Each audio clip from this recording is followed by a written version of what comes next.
everyone.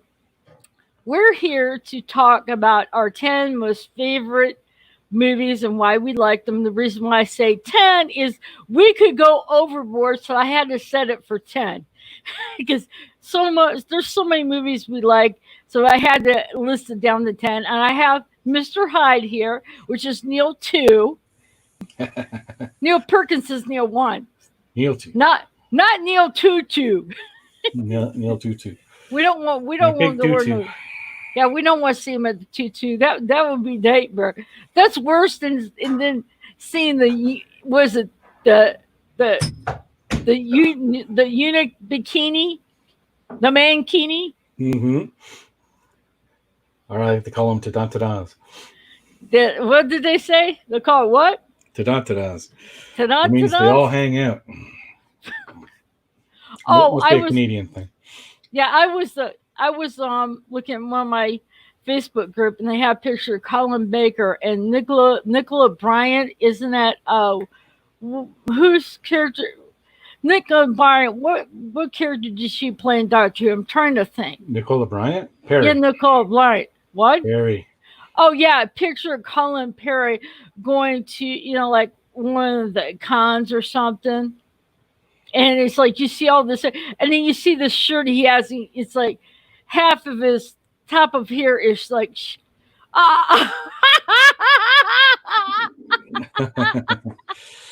stop talking about you. Well, I hope your ears are itching because we're talking about you behind your back. And hey, Lizzie, stop. Hey, the trailer is good, Neil 1. I love the trailer. I was talking to Neil number 2 that about Torchwood, that I like some of the episodes of Torchwood. Hopefully I was a Gwen Cooper fan. Oh, you were Gwen? She wasn't that bad. I like when they first introduced her, how she walked in there with pizza.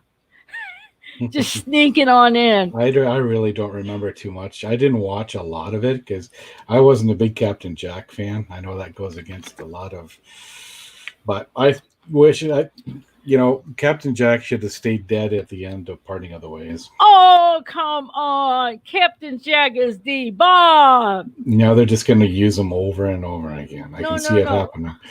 To the point where you're going to get sick and tired of seeing the guy. No, I don't mind him in Torchwood because he was good with the Torchwood. Oh, I don't want to give too much away because Neil Never One's going to be doing a stream on Saturday about Torchwood. So we need to leave. We need a little bit more no spoilers per se. I do not want to see Captain Jack with this doctor. No, but it's going to happen. Sorry, I'm just messaging work called me or messaged me. What'd you say? I said I'm just messaging work back. Just give me a second here. You message me. Who's messaging you? Work. Oh no. If you're off, why is work messaging you? Because I am on 24-hour call for emergencies. Oh gosh. But a lot of the times it's just I'm able to answer and fix the emergency over the phone. So I was the guy I was with, the mistake number 1. Mistake number 1. Yeah, well, yeah, it was a mistake. Trust me, it was. They say how whenever they have a breakup, and a girl goes and starts dating right away after the breakup, is called rebound. Mm-hmm. My fiance hadn't been dead a year yet, and I got into a relationship, and it just. Okay, Jason. Technical issues, no worries. Everybody's having technical issues. Yeah. I play World of Warcraft, and I'm on Discord with some of my friends from Australia. I have to unplug my cam because on Discord it goes wibbly wonky. They can barely understand I'm granny and everything, so I have to unplug my cam. So then I have to, for stream, I have to plug in my cam. I have to plug my cam in. So trying to go underneath the desk with no light, trying to just with a little bit of light, try to plug into a USB port. That's not fun. I need a flashlight so I can see. I'm sorry. I know Dr. about Who technology. chat said I'm already watching Torchwood at the minute, and guess what? The worst stories so far are the ones written by Chris Chibnall. No surprise there. No surprise there. He wrote the Cyber Woman episode, I Yes. believe, and that wasn't really good. Hey, So John. my Hey, wife did my office, as you guys can see, some changes. I got back here behind me. That's all opened up now for now. So right now I got Buffy's still sitting there from my Buffy stream, and then here behind me is all my figures and stuff right there behind on the shelf. So, and then she hooked up my new microphone. You know, you guys can see that right there. It doesn't work yet because I need a condenser, but it's there for show. It just looks good. sorry, I had to duck out. I had to get so I'm not gonna tell you. I got some of the movie. Let's just say some of my movies that I have. They're my favorites. Are right here behind me. I'm not showing them. I was Hey, gonna pull them out and show each one of them too, but then I ran out of time. Time is hey, not on my side. hey, John. So, If you have any favorite movies, you can join if you want to. And Neil Perkins, if you you're watching Torchwood, so I was figuring why not giving the offer. Um. Anyway, it's just it's just it's been an interesting week. I heard hi, it's John. hot. Everything's good. I heard you. I saw you put up there. It's really hot. Is it still hot? Actually, it's nice and cool here now. We had a good fun. Like it rained yesterday, and we had a really good windstorm come through, so it blew a lot of the humidity out. Yeah, but But no. over time it'll build the humidity back up. Yeah, That thanks for jinxing me there. Thanks for ah jinxing it. ah ah, ah, I'm naked, John, I Michelle. I'm did very not. hard. Oh, Jesus. John, John, I did not want to know that. TMI. Oh my. Well, I put on my Facebook that it was finally we were finally getting rain that I was going to run out naked in my backyard. Do you have fences up so you can run naked No, so I can see? Okay, then some of my neighbors would have stood there with a harpoon yelling, "White whale, white whale." hey, my parents, we live right next to my parents, and they have a backyard. It's similar, got grapevines on towards the alley, and people get roosty on the next to the other side. So I could probably go into the back, strip off my clothes, and be naked, and not have to worry about it. But I just need a big lot, no one around me. Then I become a nudist. oh, oh, oh, okay. I'm gonna ask you here. What do you have you ever had the urge to want to skinny dip, or have you ever skinny dip? In my youth, I did. You have? Back when I was like back when I was a teenager. I never skinny dip, so I'm deprived. I had a girl that I knew, and she liked the skinny dip too. And one time we broke into the beach that's about 45 minutes away from us after season, and we went skinny dipping. It was a lot of fun. Ooh. But now you don't have that girl. You have a different woman. Well, this was like 25 years ago, if not more, longer than that, 30 years ago. Yeah. When I was young and skinny. Young and skinny. You ever go to your high school reunions? No. Oh, apparently you want Because I to. hated the people I went to high school with. I had good friends, but most of them were a bunch of jerks. Wait a minute. No, when I jump in the water jumps out. Yeah. I just was. I don't know what you mean, Neil One. Means the water, when he jumps in the water, it all comes out. Okay. You mean like cannonball? Cannonball.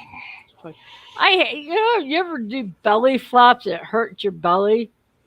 My youngest daughter was the queen of belly flops. Oh She no. loved doing them. Ouch. Doesn't it hurt your stomach? Oh, you think so? But she loved doing them though.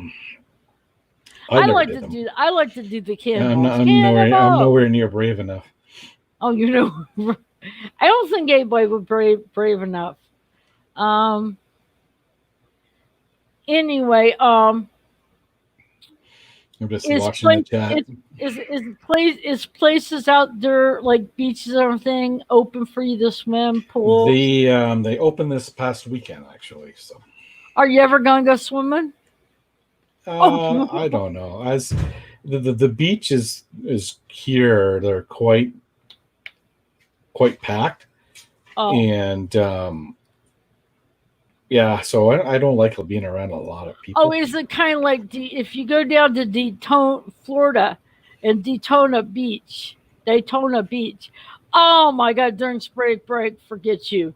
If you want, you would not. Let's just say packed like sardines down there. I'm gonna have to start Very nice. closing this window because it gets really bright around this time. Well, you Look, want to close it? looks like I got a halo around me. Like, I'm all heavenly. oh, heavenly. Well, see, I got curtain right here, so you can't really see the sun come in. Let the sun shine in. Yeah. So my wife did a really good job on my office. Oh, I cool. got 2 bookshelves up. So yeah, and Too then bad I put the don't have. mic up. Too bad I don't have an office. Mm. Well, since Jason, we could still start in our top 10 list, and maybe might mention some other movies that we like to put on our list. Some extra movies that we want to throw in, and when Jason comes in, he can share his. And it's like no big deal. Well, it's up to you unless you want to wait for Jason to come on. It doesn't really Well, matter to he's me. having technical difficulties. I don't know how long. He said he'll be on, but he's having technical difficulties, and I'm not sure when You he'll want be to count coming on. down from 10 to 1? 10 to the Uh best one? yeah, 10-1. You want to go first? Go first. Putting you on the spot there. Well, now I did my list based on watchability. Now these movies aren't necessarily like some of them are all my like the top 2 or the top 5 are definitely my all-time favorite movies. Well, But the last half are the ones that I can watch over and over again yeah. without getting tired of watching them. Oh They're not yeah. necessarily like the best as far as I'm concerned, but it's based on watchability. It's kind of like your Doctor Who shows. There's some episodes you can watch over and over again, never get tired of them. Yep. It's kind of like that too. So my Okay. first one is Amelie. What? Amelie. Never heard that one. Never heard of it? No. It's a French movie, and it's dubbed in English. Okay. And That's why. it's a chick flick. Oh, But I love it. It's so You- quirky, you tell me. and I can't remember. Just give me a second here. I get the person's name. This is why I wish I had the movies beside me. Amelie. Nikolai, I didn't even know you went after chick flicks. I like some of them. They have a good story. Like I'm into quirky and fun as well. Hold on, Emily.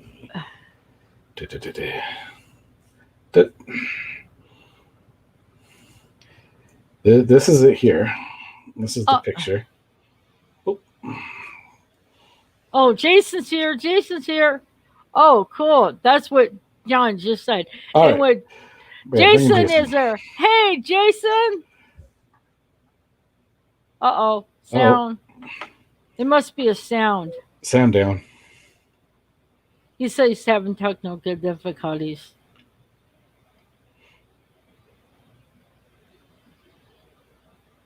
I hope he gets this worked out so his Friday night screen won't be problem. Yeah, we can't hear you, Jason. technical. Okay, I got There it. you Oh, are. there we are. Oh, good. You have You to know, we select the. You have to select your sound source. I keep forgetting under mic cam because I have I have one that I have to select on, and I just every time it well gets me see every time. see with me, I have a mic in my cam and I got headset mic, so I'm having difficulty. So I have to set that up so it just picks up my mic here, not on my cam. Yeah, the Sometimes I irony is, forget to plug I my was gonna, microphone. 10 minutes before this stream started, I was getting everything set up, and I was like, okay, so I'll get in early, and I'll go backstage 5 minutes before everything starts, and I'll have, oh Jesus Christ, it was just one USB thing after another didn't want to function, and then they all just, the whole house of cards just kind of came down. So I didn't feel so bad running late then myself because I was totally running late too. Well, I was not as sitting late as there. I am, but anyway, Hey, it doesn't matter. Late is better late than never. Fashionably yeah. late. Fashionably late. Okay, he just said his first favorite movie, and John Coogan put it up there. You see, Amelie. Amelie. Hmm. It's a French movie. Are we Yeah, doing? Are we starting at number 10, working our way to yeah, we're one? 10, Okay. working all the way up to one. Because it's better that way. You know how whenever you watch on TV or watch whenever they do, like top songs, they start with one and they 10 and they cut their way up to number one? Yeah. That's how we're doing this. Okay. Okay, go ahead. What's your second one? What's your next one? Well, Yeah. why don't we go around and everyone Okay, what's your number 10 movie, Jason? Well, I'd like to hear yours actually, and then I'll do mine if you don't mind. Well, this one I don't have a tape, and I saw this as a kid. Now, I I'm gonna tell you the story about this before I tell you. Christine, it was in the same theater. Christine was showing in this movie. Now, I hate horror films with a passion because they scare me. I just can't separate the two. It's like, even though I tell myself it's not real, it's not real. I just can't separate them. So my brother and my parents went to see Christine. I went to go see, and this was a movie with John Travolta and Olivia Newton-John, and it's called Two of a Kind. Hmm. I love that movie. I mean, and it was like Christine. I didn't want to see Christine, but then there was another movie that I would like. So my parents gave me the money to see that movie while they went to go see Christine. So The it kind of John worked out for Travolta the movie was best. a horror movie? That Christine is a horror movie. It's about a Oh, car. Christine. I thought you said something else. Christine. No, Christine. Obviously, Yeah, I'm the deaf. card. It was wrote by, oh God, who wrote that? Oh, Stephen King. Stephen King. Yeah, he's the one. It's about a car. Too scary. I don't want to have pictures because I'll have nightmares of cars trying to come after me. But then again, So when you think about Stephen King and cars, then he did that god awful Maximum Overdrive. Yeah, they can't all okay, be winners. yeah, they can't all be I'll weird. never forget that scene where Stephen King is standing at the ATM, and he puts his card in, and it comes back and it calls him an asshole. And he's like, Sugar Bear, this machine just called me an asshole. The only movie I'm gonna say this is the only movie that I like of Stephen King's was Fighter Starter. That was the only Stephen King movie, but that's not my favorite list. I just okay, Jason, you're next. Okay. Number 10 for me was 2001: A Space Odyssey. Oh, Good one. cool. I just don't collect movies anymore in terms of the physical media. I probably should because you never know which one they're going to delete, or which one they're going to cancel. But that was one that I just I've always had an affinity for it. I mean, there were parts in that show that dragged on and on. There were, I think, the first 30 minutes with the Neanderthal-looking creatures. That was pretty. They could have just deleted all of that. They could have put that on the chopping block and It's a kept that on visually the cutting room stunning floor. movie, isn't it? Do what? It's a visually stunning movie. Visually stunning, and I think the story's good once you kind of get into it, but you kind of got to get into it. I did was there a computer HAL in Space Odyssey? Yeah. Yep. Okay, see when I was getting involved with speech, and I did a speech, a little speech thing, you read like a poem, like thing. I don't know if it's a poem, or whatever. And it was about Hal. I think it was Hal, and it Wow. was Yep. yeah, and it was. I believe it's been. Let's put it this way, it's been a long time. It's been a long time What are you for doing, me. Dave? Hello, Dave. Yeah, creepy.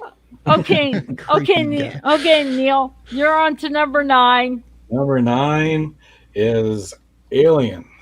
Oh my goodness. Now, Aliens 1, fantastic movie.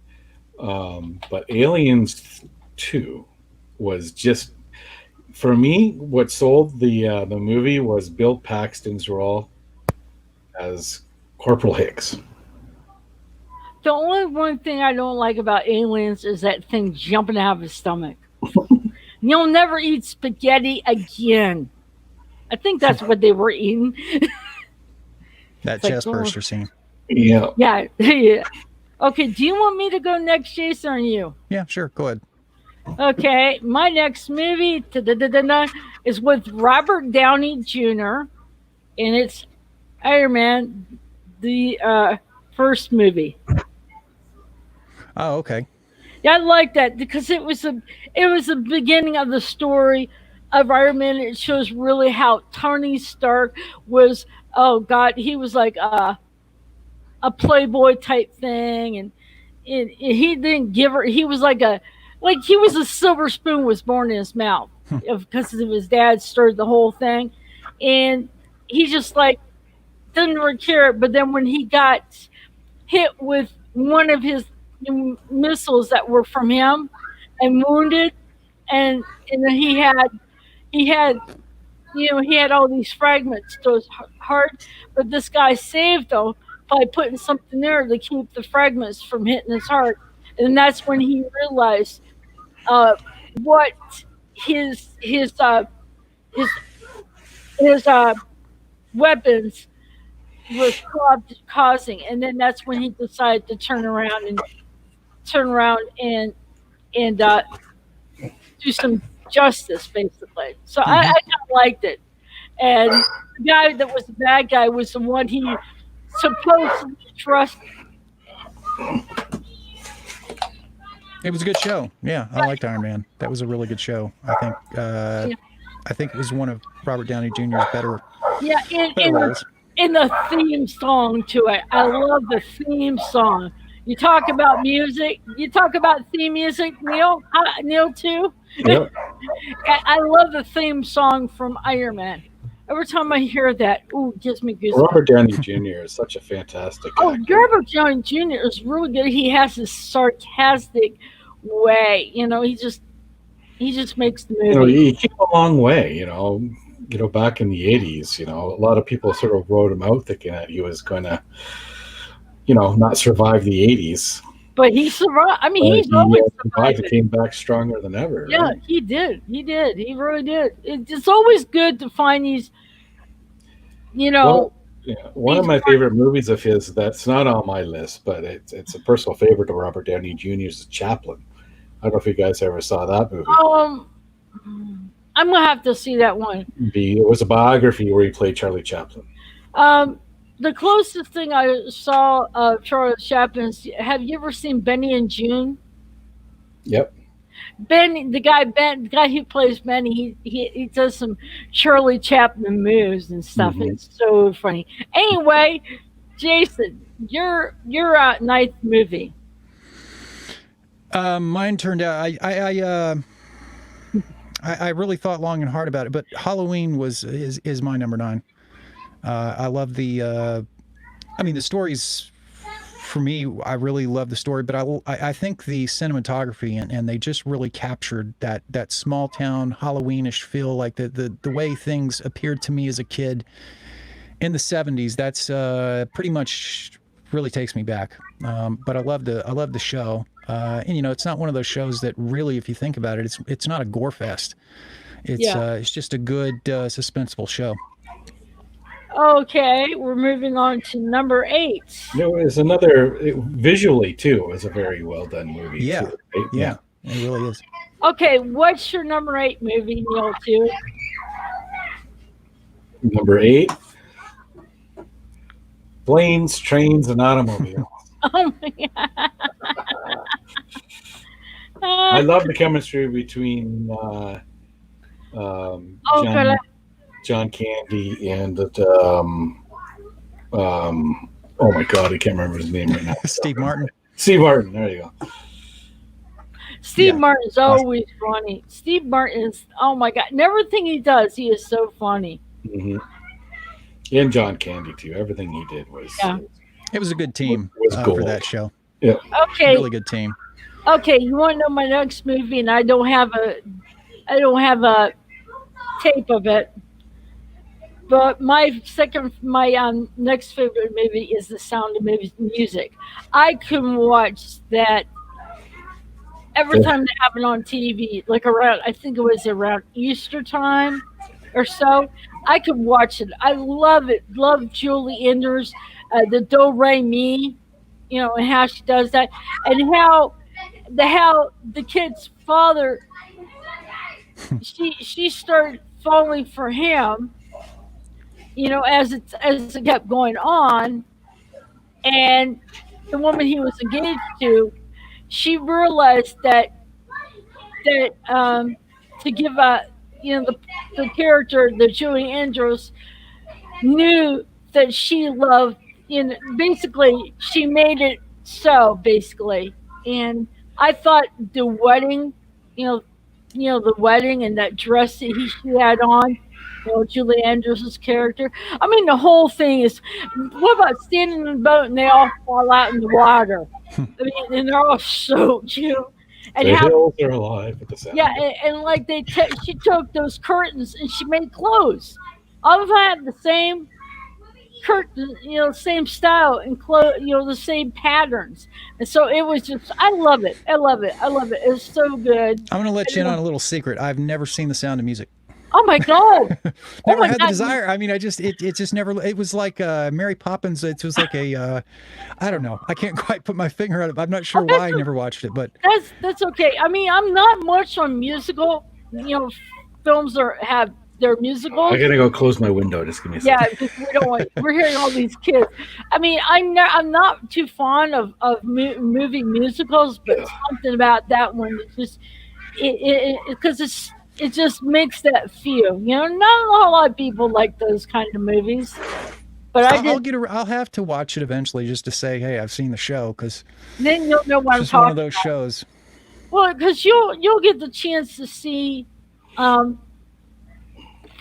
More hardcore than Mary Poppins. Never John fails. Every says. time I go live, it'll Oh wait a minute. get up there. Oh, by the way, Neil once says, "Whose kids are going crazy in the background?" My neighbor's kids. And then John said, "More hardcore than Mary Poppins." I don't know if it's more. I don't, John. I don't. I don't want to explain it that. I wouldn't put it that way. Yeah, that's So- one way to put it. Yeah, that's one. Okay. Next. Let's see. For me, the next number 8 was we're on number 8.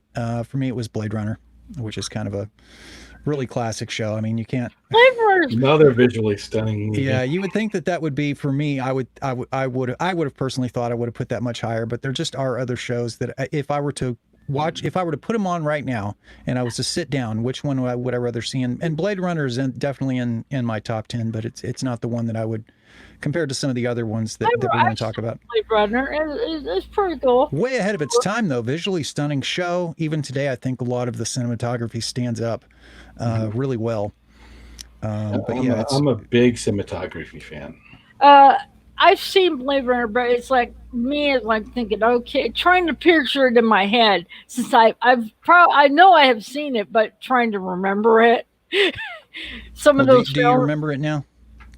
I would have to look at it again. I have to watch it again. Like I said, I know what it is. That I believe I've seen it. I'll just have to watch it again. Well, it's got Harrison Ford. He plays the guy who hunts down replicants. They're those android people that were causing havoc on their home world.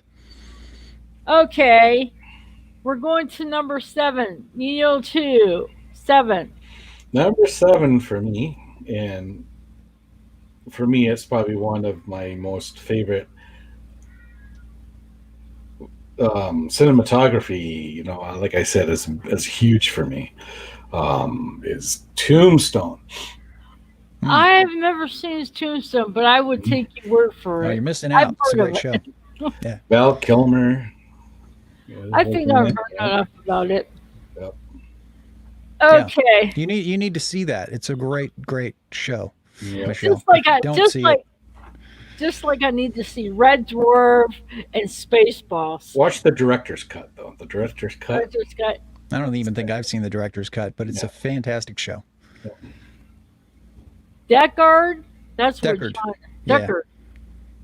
And then he's like Val Kilmer. Val Kilmer and Kurt Russell. Okay.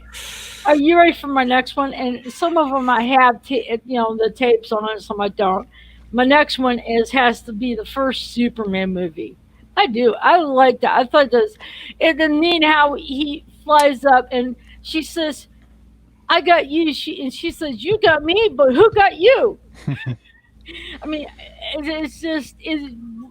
I like it. And then plus when she falls in this crater and he gets upset because he really cares for her, he will go around and around the world to put back time to save her. I mean, there's a lot of issues, a lot of ones in that movie I like. Yeah, that was a really great show. The first Superman was indeed I think it's a classic. I think a lot of other people consider it kind of the touchstone that a lot of that they kind of compare more current Superman movies to. Yeah, Yep. but like my Superman would always Christopher Reeve. That would be my Superman. But I gotta say, I mean, I like Christopher Reeves, but even today, as much as I like him in the Superman role, I still could picture. I could still picture someone else. I don't know who, but I still could. That's just because I'm not the biggest Christopher Reeve fan, but I think that was one of his, in my opinion, that was probably my favorite. Yeah, the fit of the but role. Well, see, he you could tell when he was playing Clark Kent, and then when he switched to Superman, it's like you could tell his person, like he had two different personalities. He made you really believe. He made him believe. You can make believe. But anyway, what's your number 7? My number 7. 7 for me was Predator. I just think that's one of those shows that I originally was exposed to that from a trailer in the theater when they were still making really great shows on a regular basis back then. But that's one of those shows that I saw the trailer for and wasn't quite sure, but started to get my head around it as you saw more footage come out. And man, that show really impressed me. I mean, for me, it was just a really enjoyable show. I like a lot of I like the fact that it was over the top a little bit, but they tried to do something fairly realistic. And I just love shows that are fantasy or fictional, but have a sci-fi bent that they're trying to be realistic, as realistic as they can with something that is supernatural or either paranormal or something not otherworldly. So to me, that really kind of fit the bill. Okay, next. Okay, number 6. 2.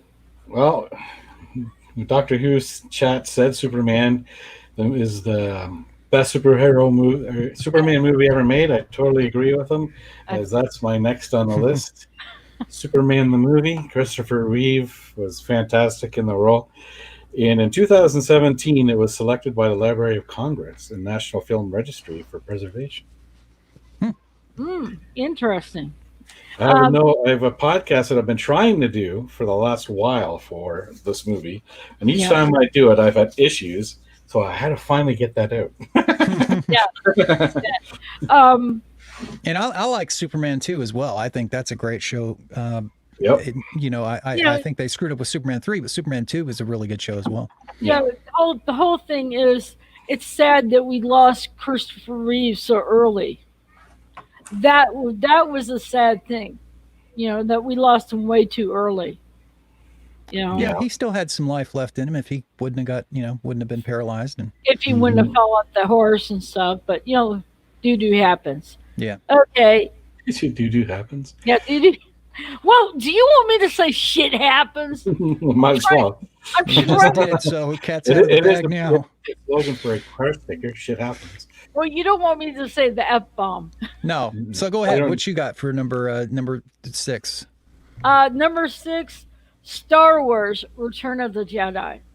Something about that was the first one. It was okay, and I don't know.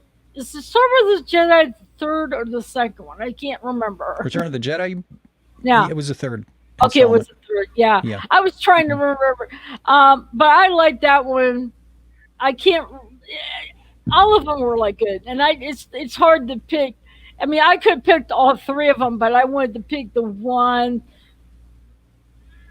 Let's put this way. I like all 3, but I had to pick one. It's kind of hard when you have that trilogy to pick just one. Well, I loved Return of the Jedi. I think one of the big criticisms of the show were that it was a little puppety, had a little too much, Jim Henson feel to it. But I really loved the show overall. I like the fact that Luke Skywalker kind of came into his own, and he was no longer just this little kind of. I never really thought he was a whiny kid, but a lot of people kind of did. And he wasn't. He was less naive, and he kind of. That scene where he finally confronts Vader. Yeah, and they're having that fight, and that little piece of music that they have in that scene is absolutely amazing. Oh, by the way, John Coogan says not as good as Empire. Everybody, to each their own, John. To each their own. Well, I'm going to tell you something. For the longest time, would you believe that I had never seen? Just as an aside, I never actually saw Empire until the first time I'd ever seen Empire was probably 4 or 5 years ago. Now, the reason for that was because I just never went to the theater to see it because I never really had the inclination. Now, I did own the little. You remember when they had those little 45s? I don't know if you guys remember this, but they had little 45s that were little storybook things, and they had a little booklet with it, and it was basically just a little 45 that kind of covered the entire movie or whatever it was. Well, that was what I got for The Empire Strikes Back, and I have to say when I looked that over and I was thumbing through the story and got to the part where you see Yoda, we were introduced to little Yoda. I was so utterly disappointed with the fact that to me, it just looked like a Muppet. I just thought, who is this little, this is the almighty, like, Jedi Master, the little green Muppet looking, I don't know. And he's whacking his stick up against R2-D2. Mine. I didn't even see all that. All I had was an image. So, yeah. Your wife got Baby Yoda. Because Baby Yoda is really cute, And here's the thing: if you guys don't know about Baby Yoda, I gotta say, because I had to look it up, Baby Yoda is not 3D. It's not a 3D CGI. They have little portions of it that are, but I didn't know that it was a legitimate. It's a real thing. It's just animatronic, and they've spent millions. I think there was in the Empire Strikes Back, wasn't there like 3 people that played Yoda? There was the hand puppet that was done by Frank Oz, and then there was a closer up shot where he was a little taller. Then there's another shot where he's walking away in Dagobah, and Luke is following him, and that's an actual person dressed up as Yoda. Mm-hmm. Yeah, I think, and I didn't really care for the way that they represented Yoda in the prequels. I thought that the CGI was, well, especially in Phantom Menace. He looked like a Phantom Menace. It just. I'd rather see the puppet, to be honest. Give me something. Yeah, that's right. Practical. Okay. Anyway, hashtag puppet lives matter. So number 6 for me was Invasion of the Body Snatchers. To me, this is just an ultimately classic show. Great. I mean, cinematography is good. It's not. I mean, there are points in the show where some of the imagery gets a little cheesy because of the special effects, but overall, great premise, great premise, great story. The acting is superb. You got Jeff Goldblum, Donald Sutherland, Leonard Nimoy. I mean, it's just a fantastic cast. I love Jeff Goldblum. Yeah, and just the whole cast and I love the presentation. So all the way around, this is definitely it deserves the number 6 spot for me. Absolutely. Oh, I wonder if someone buy Snap Chimble. I'm sorry, I had to put that out there. Through what now? I heard. What? I wonder. I wonder if it was the alien that captured Chimble's body and put the put nerd by there. I don't know what Chibnall? Yeah, Chim noise. captured Oh, Chibnall's body. I bet you. So I bet you. You know what? We should have someone capture Chibnall's body and put a good replacement. Oh, oh yeah, it could be. Maybe he was a cloned. Yeah, that's lost on that one. Yeah. Well, I'm John sorry. asked if that the Donald Sutherland one. Yeah. Jason. But I'm sorry. I come out with bad. I can't. I come out with bad jokes. Okay. What's your next one, Neil? Too. Well, actually, there's a question. John wants to know if is that the Donald Sutherland body snatcher movie. Oh yes, yes. I'm sorry. Yeah, it's the Donald Sutherland version. It's 1970s versus I think what was the original 1958 or something like that. It's a much earlier version. And the 58 the original Invasion had a good ending. It actually had a they put a stop to it. But in the second version, in the 70s version, yeah, it's doom and gloom. Pretty much over for those guys. Yeah. Okay. New Neil too. Next. Dracula, 1932. Ew. Hmm. Let's It's suck a in. What was movie. that? Yeah. I was. I can't pick. I 7 years can't old. picture one having someone sucking their teeth and sucking on Oh. their nose. Yeah, I was 7 years old, and I was petrified right from the start of the music when they played the Swan Lake intro, and it's all scratchy and everything else in black and white. I was like, oh my god, what the hell am I watching? What year did that come out? 1932 or 31? Sorry. 1931, and that was with Bela Lugosi, right? Yep. Yeah, he was, to me, his portrayal is really the best. Yep. I think he offered the best portrayal even today. I love his portrayal. He is when I picture Dracula, he's it. Yep. Exactly. Yeah, he introduced me to a whole new world of Universal horror. So. Mm-hmm. What was the other one? There was another one. It was Frankenstein. There was an early Frankenstein version. Do you know who played the?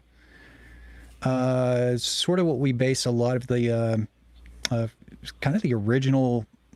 Geez, I don't know what I'm trying to say here. But there was a Frankenstein movie that came out, and the guy who played in that.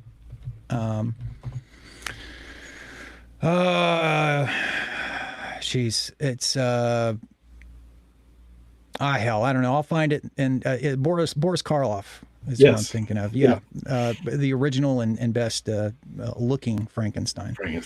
Boris Karloff, I remember him. I think I've seen him. John says I found a Bela Lugosi Bela over- Lugosi. over a there. theater article. It was a very darkly shot. Yep. Yeah, for what it's worth, though, I just think he looked the part more than anyone else. Well, he actually really does. played the theater version of Dracula as well, and that's how he got the movie role. Interesting. Hmm. Yeah. Michelle? Oh, she's gone. She's incommunicado. Boris Karloff scared her away. I mean, when I compare, say, any like the Dracula with what was it, Keanu Reeves and Yeah, that one. it's just not the same. So go ahead, Michelle. What you got? Number 5, I think. Number 5 was remember I told you. Now Star Trek. I was looking at the Next Generation. I think they might have 3 out. I'm not sure. Pretty sure. Star But Trek. Next Generation. Next Generation. Right, but you're talking Star Trek. Next Yeah, Generation. Star Trek Next Generation. I think they might have. Yeah, that they have 3 out. But the one I like was First Contact, and that I really liked. Whenever they go back and meet the Vulcans for the first time.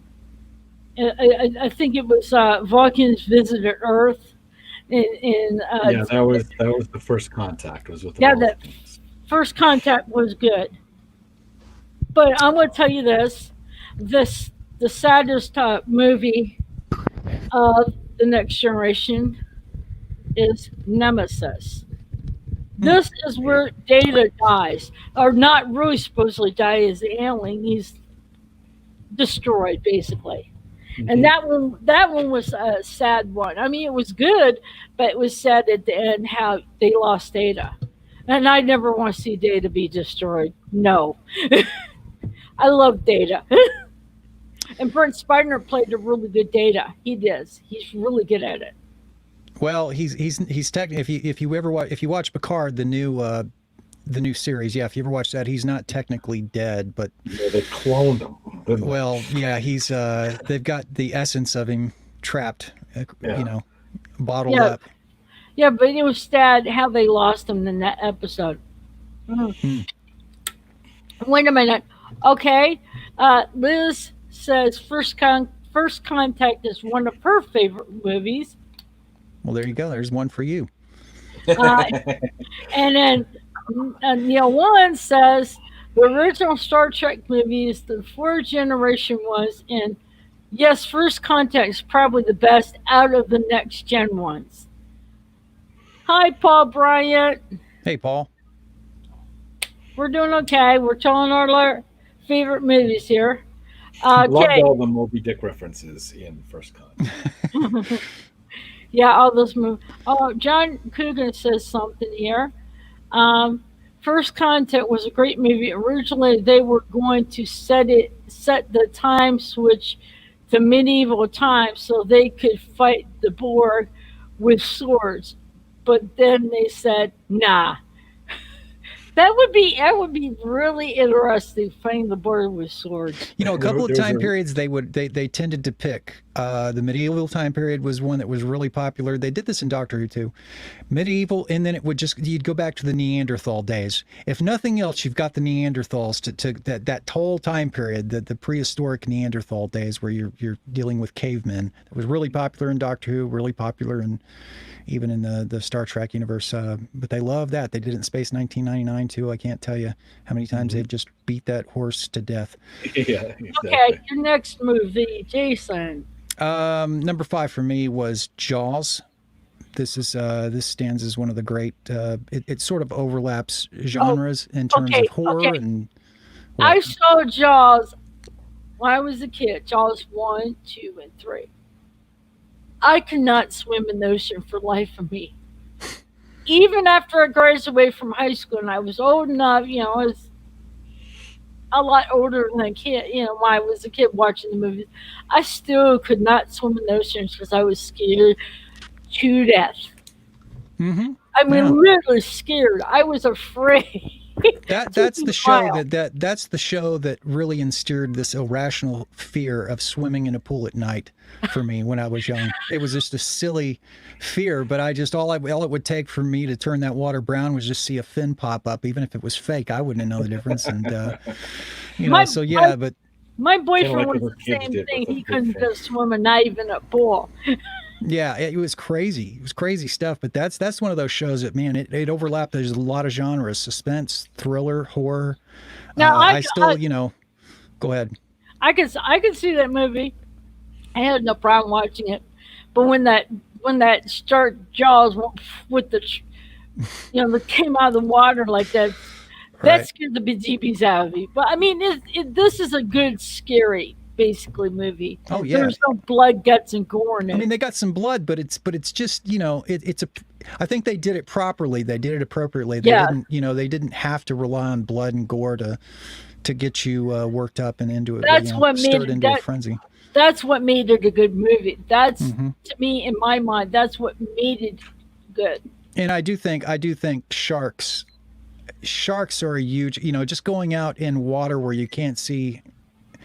Being exposed, if you want me to have a heart attack, just throw me overboard in the middle of the ocean, and I won't. The sharks, I won't have to die of the sharks. They won't be the ones to get me. I'll just have a heart attack, and that'll be it. Either that, or you'll see me walk on water.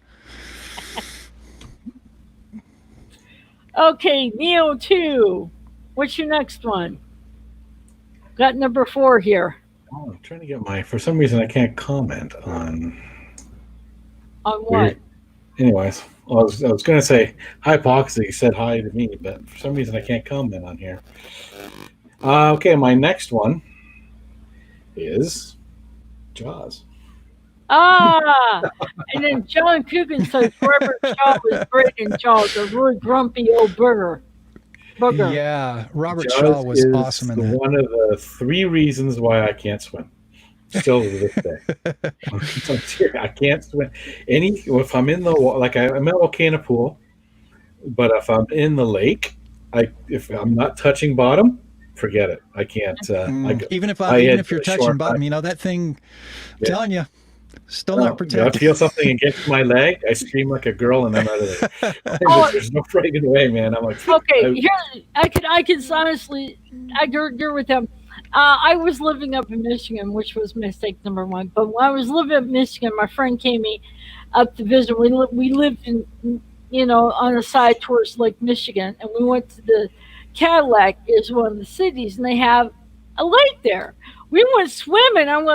I got scared because I felt something touch my leg, and a friend of mine later on she saw this picture where this horse is jumping out and says, "Something touched my leg. Something touched my leg."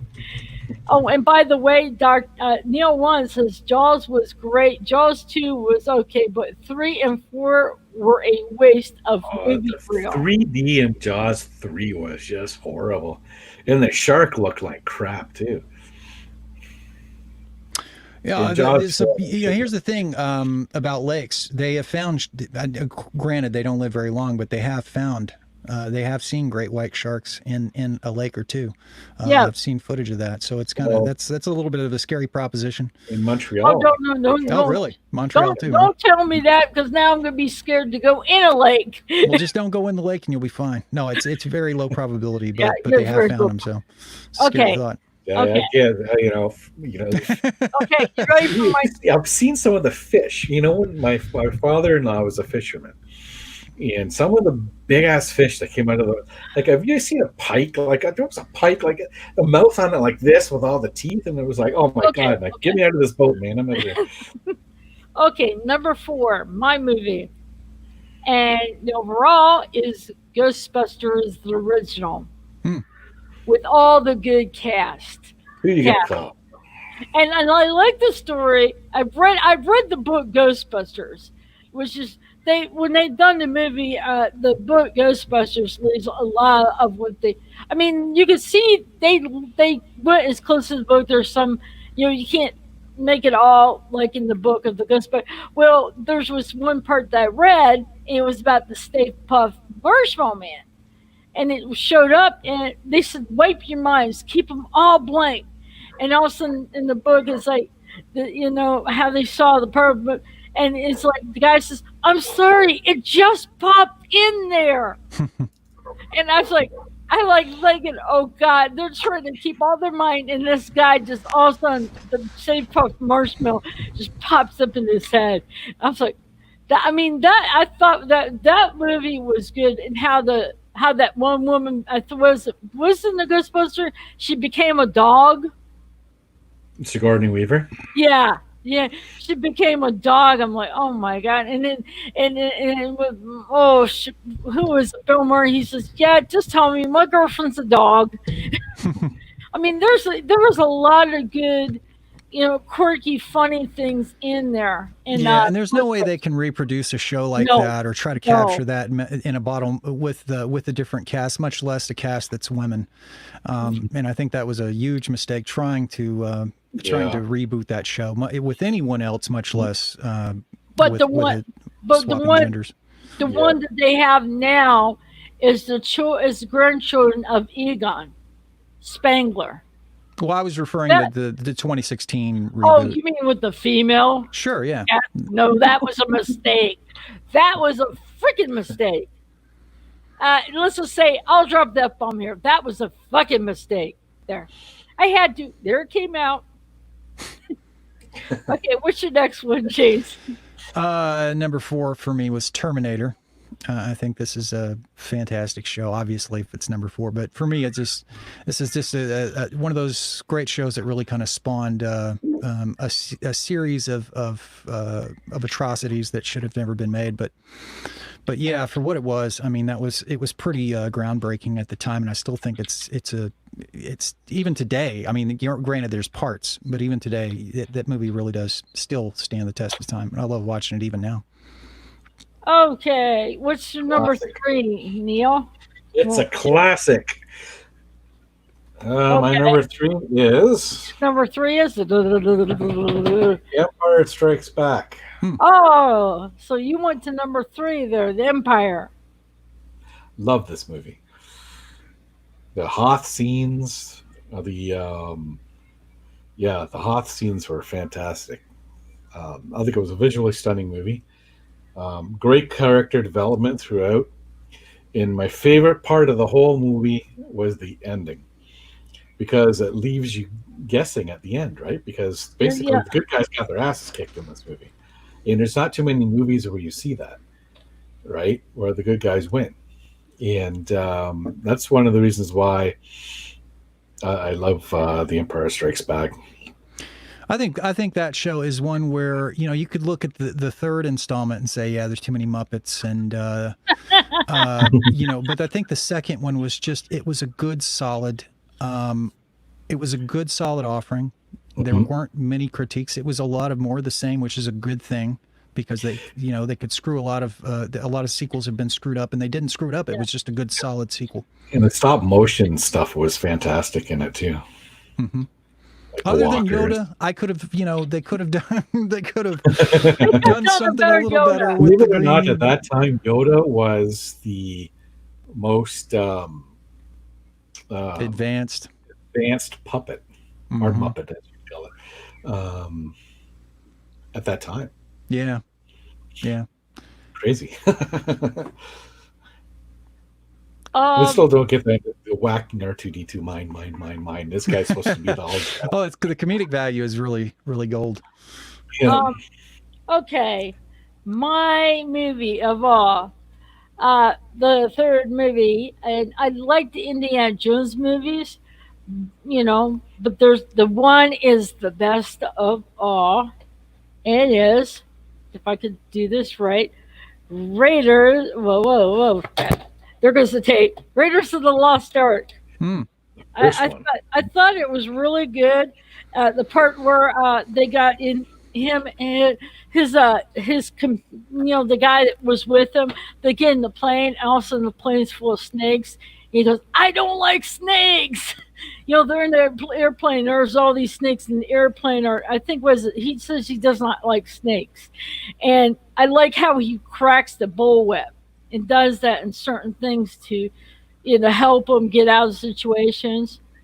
Um, it's overall how that Bolter moves that the beginning of this one. I mean, it's and the Nazis how. I mean, it's just so it's very also symbolic is you don't touch when they carried the ark. They carried them on sticks. You don't not touch the ark of the covenant because you turn into stand according to the Bible reference. So the Nazis, it's like but it's also based on not historical, but biblical. A little bit of biblical information there.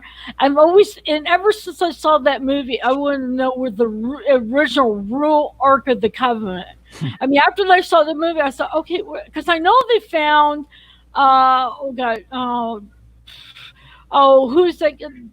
that I'm trying to think that boat. Noah's Ark. Yeah, they found those arcs. So I'm thinking, okay, there's got to be an ark in the covenant. Where is it? So that's Yeah, I what think got me curious. I think Raiders is one of those shows that, although it didn't make my top 10, I'll tell you now, but I think it's one of those shows that's definitely just a classic adventure show. You really feel like Yeah, you've been on an adventure, and they really captured that whole adventure experience, and that's kind of what when you're looking for a good solid show that just is an it was. adventure Yeah, oriented show. it was very clean. It was very, not very much. You could see fighting it, but it was very cut clean, very action. And by the way, I hate to say this, Paul says Empire Strikes Back gave us the iconic Death Darth Vader theme Imperial March. What do you think of that Imperial March? The theme. Piece of movie score history, I think. Sorry about going up and that. Talking about Indiana Jones, I saw that. I wanted to bring that one up. Well, one scene that I still can't watch in Indiana Jones is the big tarantula scene when he walks into the tarantulas and he's got to hit them all. It's like, I'm not a big fan of spiders either. I don't like spiders either. I don't like spiders or snakes. And Indiana Jones, he does not like spiders. So I was like, okay, you and me both don't like spiders. That's fine. I don't like spiders. I don't like snakes. My wife has to kill the spiders in the house because I can't even go. The only spiders I like are the ones that are dead. There are no good spiders. They all deserve to die. Used to see when I was first playing World of Warcraft, and it's like Journey you had to go to was Blood Missile. They had these humongous spiders you have to kill. And the first time I'd seen that, I'm like, oh shit, I'm scared. I mean, they were humongous spiders, and it's like, okay. And this I gotta say, there was around where we live here in Texas. There are black widows, and those are fairly sizable. They can be. Generally, they're not. They're little wood spiders and whatnot. They're maybe 2/4 of an inch, or I don't want to say half inch. That's pretty big, but maybe 1/4 of an inch. And one day I was in the what was it, the living room, and one came walking through right between stopped right where the kitchen was, and the thing was about an inch long, from 1 foot to the other.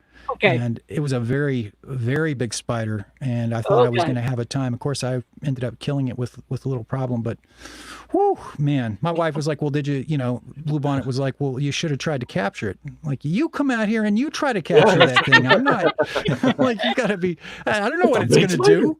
Jesus. By the way, Neil One says Raiders is a classic movie. If you never get the chance, check out the fan-made first shot remake. It's really good. I'm going to have to check that one out, Neo One. We have what they call wolf spiders here. Yep. Those things are awful. You do not want to go to Australia. They have spiders the size of a dinner plate. Spiders the size. You're talking about those woodsman. I think it's the woodsman spiders. Yeah. I believe that's what they're called, and if it's what I'm thinking, those woodsman spiders are crazy. Are crazy looking. Okay. It's a huntsman spider. It's not a woods. It's a huntsman. I'm sorry. It's huntsman. Mm-hmm. Yeah, huntsman spiders. Big, ugly looking things. Paul Bright's got a question. Question to the panel: is this the list sci-fi films only? No. Paul, it's just the list of our 10 favorite movie, whether they're sci-fi or not. Well, Jaws wouldn't be sci-fi. Halloween's not sci-fi. And Sound of Music's not sci-fi. No, it's all of our favorite movie. Oh, by the way, Neil One says Huntsman. Yeah. Okay, we're okay. So I'll tell you my number 3. Yes, we're ready. Number 3 for me, and this is just it's an awesome classic show, man. I just, I have to, it's almost one of those where I could have put it higher, but it was a real struggle to get it to the second or first spot. But anyway, realistic portrayal. It's Close Encounters of the Third Kind. Oh, God, I love Close Encounters. My mom was, I think, in the place where they actually had that mountain that was in Close Encounters and has a picture of it. Wow. That was just all the way around the cinematography. I mean, there were very few shots where I thought, okay, that could have been better. For the most part, it was just fantastic how it was filmed. The story was great. The whole portrayal. Acting was good. Oh, the whole thing was good. I loved that. Close Encounters, I love that. That was I love the shit out of that show. I could watch the hell out of it. Okay, Yeah. what's your number two, Neil? Number two. My number two movie Yeah. is The Wizard of Oz. Oh my God. Wouldn't have Oh seen my that God. coming. The wizard. I thought he would say what there's there's one with it's the black. I think. Well, I forget who it was that was in that movie. And Michael Jackson was in there, and he was the scarecrow. I'm trying to think of it. It was, The Wiz. yeah, the Wiz, yeah. Yeah, I was thinking that. But The anyway, why'd you Wiz. take the Wizard of Oz, Neil, number two? The Wizard of Oz is just a fun, fantastic movie. Um, I love the characters. I love the music. Um, Cowardly Lion was my favorite. Bert Lahr just played a fantastic job in that. And actually, I did a lot of theater growing up Yeah. in my hometown, and I got to play the Cowardly Lion in the theater production. It you, was a lot of fun. you, I can't sing over the hill of beans, but I got cast as a Cowardly oh, Lion. So, yeah. Um, oh, Paul Beach's The 3 Days of Condor is top 10 for him. I've never heard yeah, of it's a that good one. one. Oh my God. Oh my gosh. Neil one says, at least you didn't say Return to Oz. Yeah, we'll try. We won't mention that movie. No, no, no. Okay, now you want my number two movie. Okay, let's see here. Number two. Da, da, da, da, da, da, da.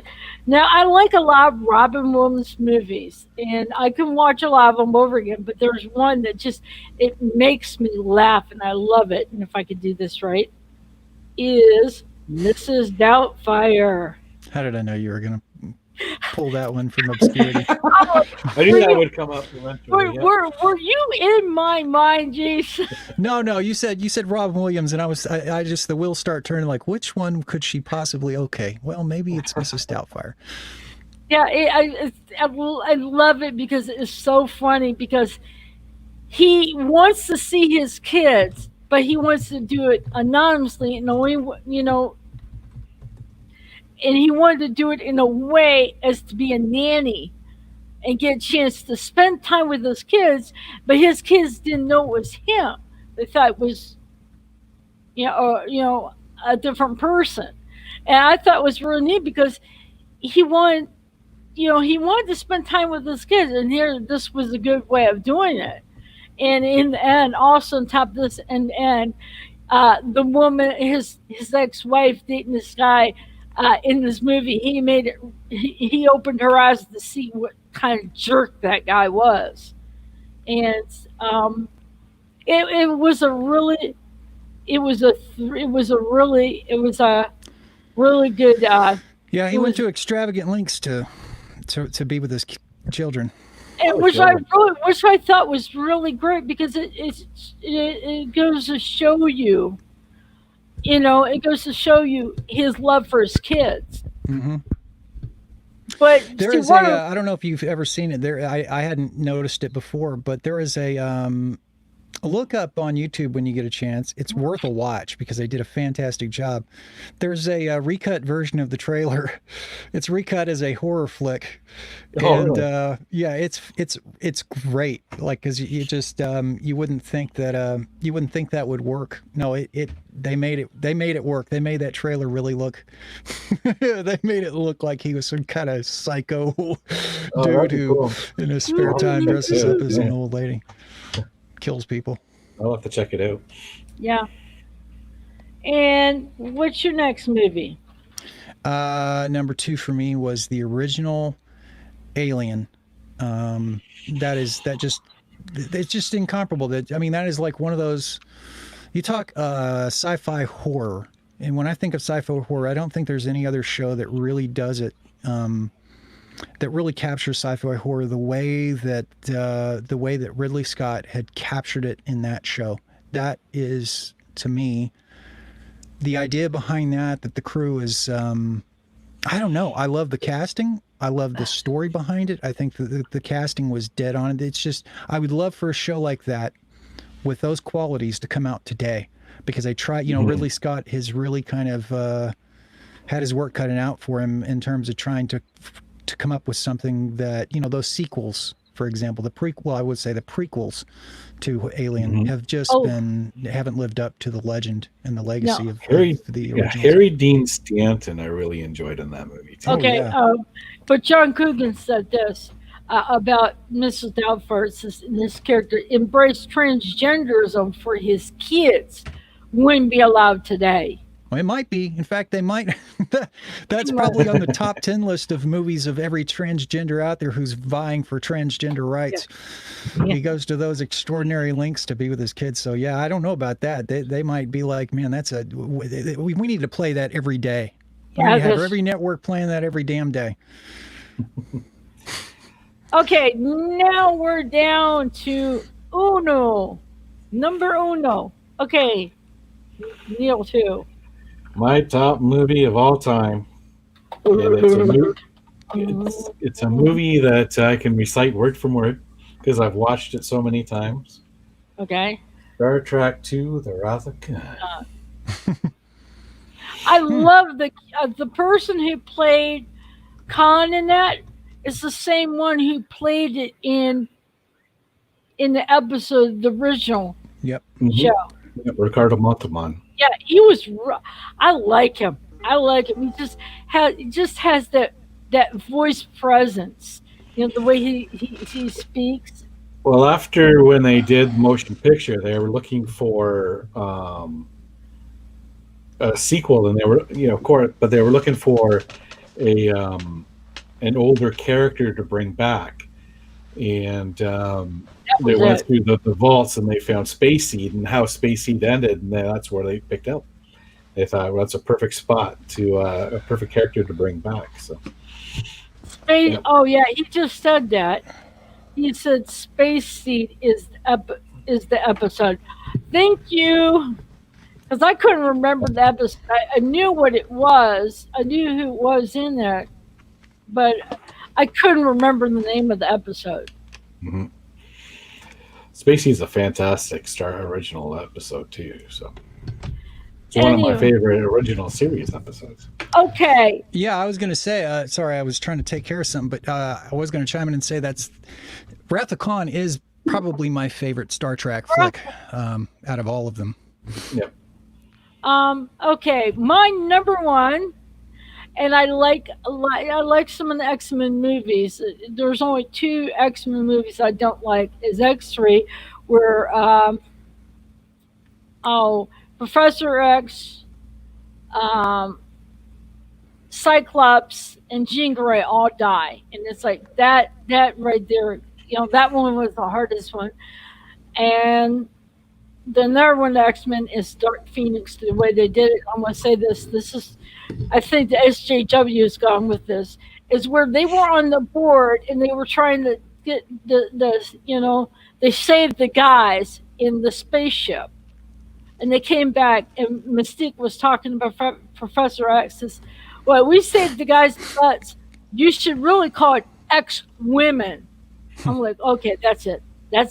You know, as soon as she said that in the line, I was like, okay. But, you know, like I said, I like all the X-Men movies despite that and X3, but my favorite overall one, and the one and only X-Men one, the first one, where you get a chance to meet my favorite character, Rogue.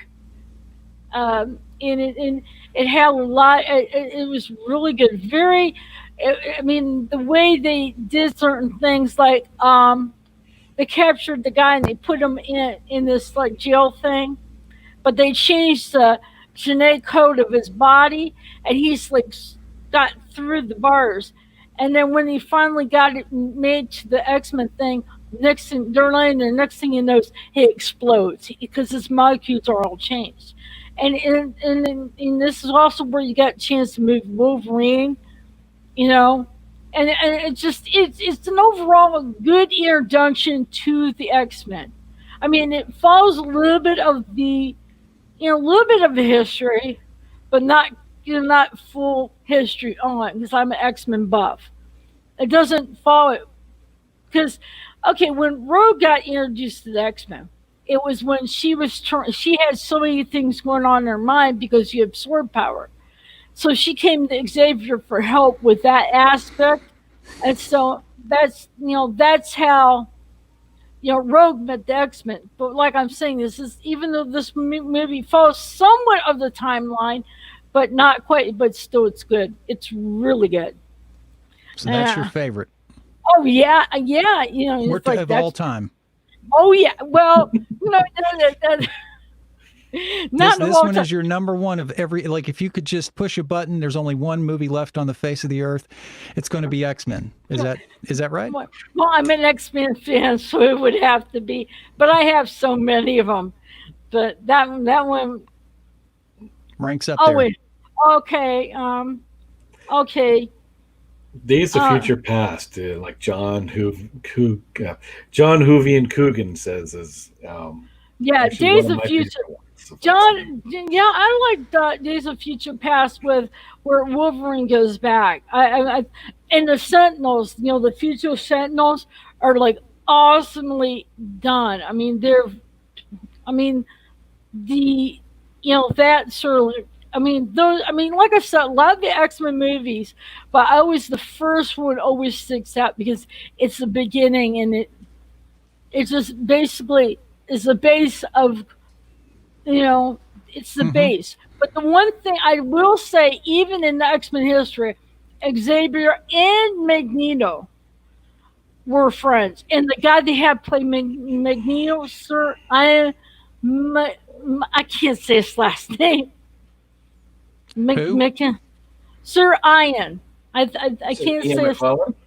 Ian McKellen. Yeah, I liked him. Oh, he was really good. The person he was really good as the bro as Magneto. So they picked the right person, and Patrick Stewart really did a really good Xavier.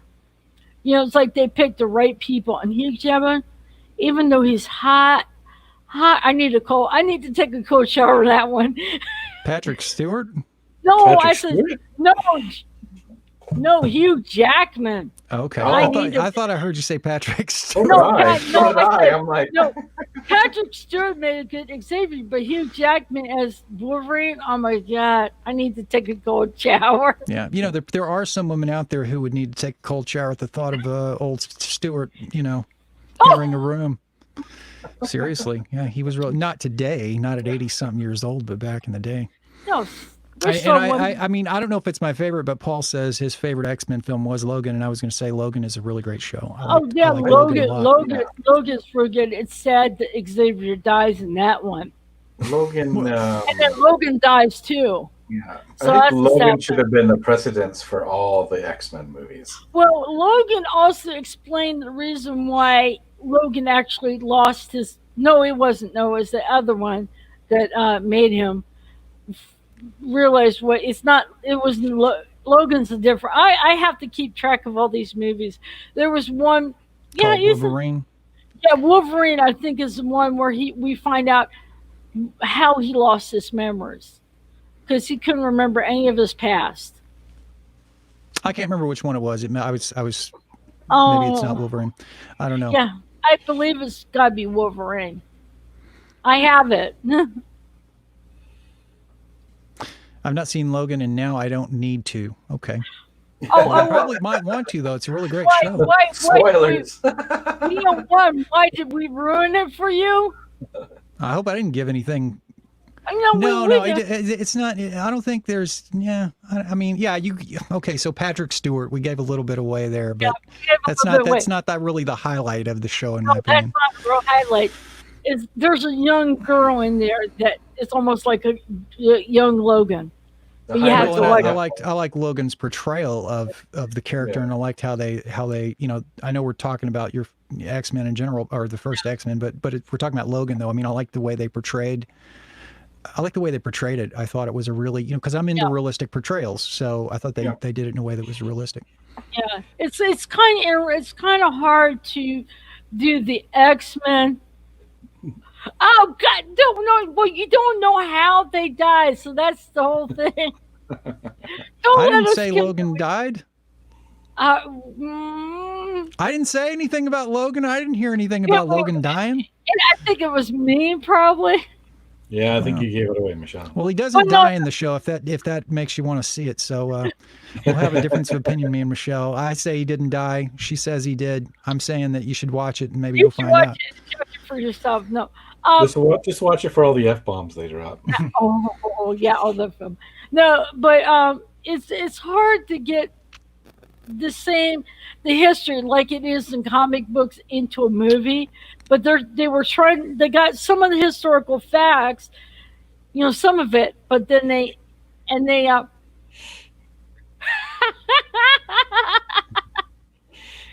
he says, I'm only one. She said, don't worry. Okay. You're easy to wind up, Michelle. Yeah. Ask anybody who knows me. But the thing is, they were trying to get people interested in the X-Men, so they had to do it. They had to put a little bit of the history in for those people who know about the X-Men, and then some things in there to get other people who don't know anything to get hooked and hopefully maybe buy the comics, and get into it. Mm-hmm. Oh wait, Sadaku says the best Voyage Home is his favorite Star Trek movie. Okay, it's a good one. Paul says Logan made the wait for the real Berserker raids scene worth the wait. Logan wasn't fun, happy, simple. Logan was gritty, hard, and very unrelenting heavy. Great film. Okay, that's trying to figure out what he was trying to say and all that. It wasn't an over the top blockbuster, polished, over the top representation of the comic book characters. This was supposed to be kind of a more realistic portrayal, not quite as realistic as what they were doing with Joker. I mean, that was just like, but it was supposed to be, I would think, a more realistic portrayal of what you might expect if just add a layer of realism on top of the X-Men, and you kind of get Logan. It's just a grittier, more realistic version. That's just my take on it. That's why I appreciated it a lot. I thought they weren't trying to make it so polished and slick. Mm-hmm. Still captures some of the feel though. Okay, now you number one. This was a hard one because we're talking, and I can't say if I could push a button right now and all other movies would disappear and this would be the only one left that, I can't say that. But I will say for all the years that if I look back and I think about one movie that for me on a creative level, on a production level, storytelling, that's a really hard road to hoe. How do you pick one movie that just embodies everything and has it all good in all the right places and stands the test of time? How do you do that? And I think the one show that I did pick, which I think does do that, is Star Wars, the original Star Wars, A New Hope. For me, that really it's just one of those shows, man. It's just a complete classic, and they got so much right, and it took so much time, and that show was completely saved in the edit because if George Lucas has had his way, we wouldn't have the show as it appeared when it was released. We would have had a much, look at what Darth Vader, look at what's the word I'm looking for? Progression of how Darth Vader, the progression of his character as they were filming it. Originally, they didn't know who they were going to get to do the vocals or the voice work for a guy like Darth Vader. And so if you watch some of the documentaries about the show, man, it was a labor of love, and it's a good thing they took as much time that they did with that show. But I think the end result, it just influenced so many other shows, so many other movies. It's had a huge impact, and I can't think of a show that's had that is literally where the term blockbuster came from. It started with Star Wars, and I remember actually watching the show when I was a kid in the theater. I don't know if I was blown away, and not a lot of shows really captured my attention the way that one did. But yeah, all the way around. Great creative work going on there. Awesome. Darth Vader. I mean, how do you a character like Darth Vader? Jesus Christ! I mean, that alone. I mean, the Wookiee, Han Solo, all these fantastically creative inventions that were just thrown together. That was a believable universe. I don't think there's ever been a more believable universe than Star Trek, and how fantastically put together all of that was. I mean, and I know it wasn't all George Lucas either. Wait a minute, you saw Star Trek, you mean Star Wars. Star Wars, yeah. If I said Star Trek, I meant Star Wars. Well, James Earl Jones, too, was, to get him to play do the voice of Darth Vader, it was gold. Yeah, but the whole thing, you want James Earl Jones. I think, wasn't he have a problem when he was younger about speaking? I think it was James Earl Jones. I don't know. It took him a while before he finally could speak, he could speak, but he was, I don't know. I think it was James Earl Jones. I don't know.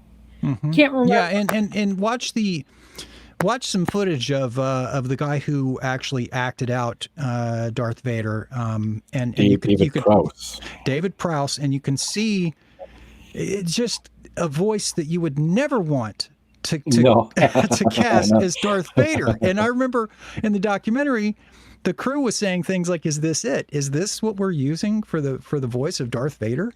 And it's so fortunate that they did get James Earl Jones. But wow, James Earl Jones has that. Just his voice has that. Mm-hmm. Yeah, it has that authoritative.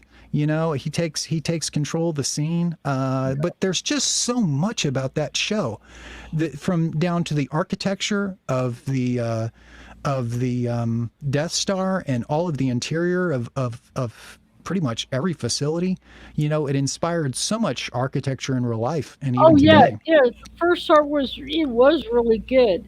Look at the design of the stormtroopers' outfits, and that's where we got that theme song. Dun. Yeah. Every time you heard that, you got chills because you know what was coming.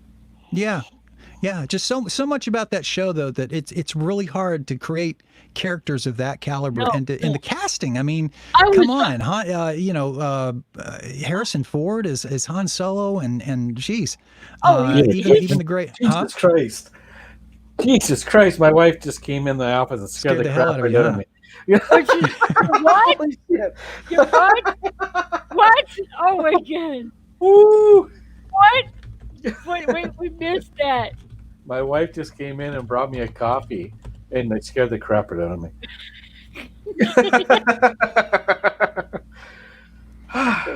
You okay? Yeah. Take your heart pills. Don't take your blood pressure meds. We don't. It's gonna be all over YouTube. I've read a little bit up. Is the person who plays Princess Leia? Oh God, I can't remember. Yeah, Carrie Fisher. She didn't even know. She had near all these people. The guy, Carrie Fisher, the person who played Luke Skywalker and Han Solo, they didn't think this movie was going to be a hit. They did not know how much. Yeah, I know, and it's really hard. I think if you were in the show, you really had no idea, because, like I said, a lot of that show really was saved in the edit when they buckled down and started editing it. And I don't know how many reshoots there were of various scenes, but yeah, the show probably didn't look like, And I know that George Lucas, for example, would constantly reinforce this idea of faster, where they say the line faster and do it. He was really really hardcore about getting them to do these lines faster every scene. So yeah, but there's just so much about that show, just so much creativity, just the cast of characters and the cinematography and everything about it is just so original and so novel for that time. Yeah. Peter Cushing. A living, breathing universe that you can that looked fully realized is just I can't think of another show that captures it like that one does. I Um, was 7 Oh years no, I old. agree. Believe me, if it had been left to David Prowse to voice Darth Vader, it wouldn't be the same movie. Yeah, no, it absolutely, won't. it would No, it not be. won't. I don't know. I mean, really, even that something that No. simple would have completely. I mean, I thought Yoda wasn't the best choice. You put David Prowse in charge of Darth Vader's vocals. That's it. The movie. No. Oh, if it would, I It's can like hear it now. David Jones just had that deep voice because if we remember the movie where Luke Skywalker faces his father and the mask came off, he had like a breathing thing Apparatus, yeah. and all that stuff, and you would that's having that on, you would think it would have a hard time speaking, Hmm. speaking. So that's the reason why. I mean, James Earl Jones just. I mean, he did a real good voice. I mean, his voice put chills through you. It's like the chills just ran right through you when you hear that voice for the first Oh time. yeah, it's a booming. It's and it's a very Very unique cool. representation. It's a very unique representation of a villain. The way he sounds, and I think a lot Mhm. of it really inspired probably other directors and producers to do something probably similar. Very similar. Well, Um, Yeah. you know, um, Steven Spielberg had a really good. I mean, for him to come up with a movie like that, I mean, you think him making the movie, for the first time, it's like you can imagine. It's like he wants everything just right, hmm and then whenever you make a movie for the first time, you're not sure if it's going to take off. I mean, I'm pretty sure at the time he didn't think it was going to take off like it Yeah, did. and I think what's interesting is because he was still kind of coming into his own as a filmmaker. I mean, he still had something to prove when Star Trek when Star Star Wars was Wars. released. Yeah, when Star Wars was released, he still had he still had something to prove. Yeah. It was sort of like Rocky. He still had to fight his way to the top, so to speak. And after that was released, I noticed that his later work, when I say later work, I mean these prequels. He had the funding at that point. He really had already proven himself. And I think that kind of hurt him in a way, because if you could go back Yeah. and he had the same, people saw him the same way, and he wasn't this huge towering figure in the movie industry, I think we probably would have gotten a different product. If those prequels were made back then, and he were at a stage where he had something to prove at that time, we wouldn't have got the prequels that we did get. I think we would have gotten, there would have been a lot of editing and a lot of reworks, and they probably wouldn't have cast half the people other than Ewan McGregor and what's his name? Force Awakens. Come on. You know what I'm talking about, right? It's like this right there on the top of my head too. Ewan McGregor and Ewan McGregor, and who was the Qui-Gon Jinn? Who played Qui-Gon Jinn? I can't think of the dude's name now. You all know who I'm I can't talking think of it about, either. though. Huh? Paul, go Who was ahead. it? No, I said Paul just said Steven Spielberg re-edited the film after Lucas showed it to him. Spielberg never took credit for it, but they talk about it now. Yeah. Yeah. Well, good for Spielberg. Waiting for someone in the chat to come up with a name. Yeah, Oh, I mean, I could look it up. I just, I'm googling right now too. it's just one of those, like, it really disturbs me that I can't remember. oh, I know. It's gonna hit you after the stream's over. Liam Neeson. I didn't even look it There up, you but go. it hit me. Liam Neeson. So, keep him. Maybe keep Ewan McGregor. I don't know. I think Liam Neeson could have fit into the original. He would have had a And place. John finally came up after you said it. He came. He probably put the answer and it didn't pop up until just now. Well, and Lizzie said it too. She said it. Yeah, she was the Yeah. first one to say it. So anyway, yeah. So that's my first pick. I have to go on. Now I think Ewan McGregor was a good choice to play Ben Kenobi.